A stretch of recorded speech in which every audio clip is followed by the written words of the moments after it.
Hey, salut à toutes et à tous, bonjour et bienvenue, on se retrouve pour une nouvelle petite vidéo, nous sommes sur le potager de BBN. Donc tout d'abord, c'est la fin d'été au potager, et que faire en octobre? Donc cette petite vidéo va se composer en trois parties.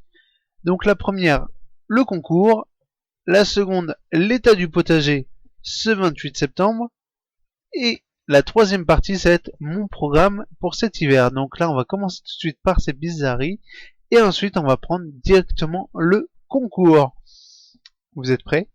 Donc voilà, on peut voir dans une petite main très féminine trois petites graines de je ne sais pas quoi. Donc ça va être à vous de me trouver ce que c'est. Enfin, si vous souhaitez jouer. Donc combien de temps ces graines vont-elles mettre à germer? Donc moins d'une semaine. Pour rappel, nous sommes le 28 septembre. Moins de 2 semaines. Plus de 2 semaines. Ou alors est-ce qu'elles ne vont pas du tout germer? Ça c'est à vous de me dire. J'espère que vous serez nombreux à répondre. Et dernière chose, est-ce que c'est la bonne période pour les semer? Est-ce que c'est la période recommandée par le petit sachet? Oui ou non? Ça, c'est à vous de me répondre. On aura de toute façon bientôt les réponses. Donc là, on va enchaîner par la deuxième partie, donc l'état du potager. Donc là, on peut voir le petit potager de loin et on va se rapprocher tout doucement pour faire le tour complet. Donc on peut voir que pour les épinards, les pauvres petits, il y en a quelques-uns qui poussaient de temps en temps, mais bon, pas de quoi faire une assiette. Là, on passe du côté des melons maintenant. Donc oui, nous avons des melons. 29 septembre, oui, c'est bien d'avoir des melons, hein. Très, très utile. Peut-être un peu tard d'ailleurs, hein, parce que niveau soleil, c'est fini. Voilà, on voit le deuxième melon. Ensuite, nous allons voir un autre petit concombre, qui ressemble plus à un melon qu'autre chose, mais avant le petit pied de tomate. Donc voilà un autre petit concombre que je viens tout juste de vous dire. Bof. Là, les carottes qui vont disparaître pour dans cette troisième partie. Donc voilà, là, un petit haricot arabe que je me suis amusé à ressemer. Enfin, vous savez, c'est les haricots qu'on a eu, qu'on a dépioté dans la dernière vidéo. Un petit tas d'herbe fraîchement tondu qui va nous servir aussi pour cette troisième partie. Des betteraves, alors si on se régale pas avec ça, c'est qu'il y a un problème. Regardez la grosseur des betteraves.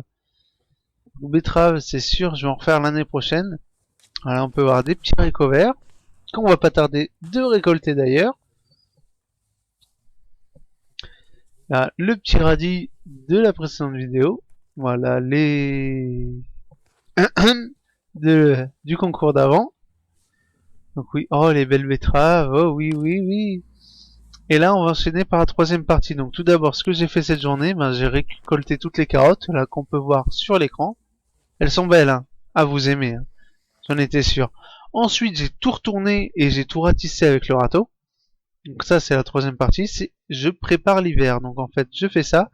Je récupère le petit tas d'herbe qui est au fond et je vais l'épandre un peu partout sur mon petit tas de terre. Ensuite, je vais mettre des petits cartons par-dessus et une bâche pour finir.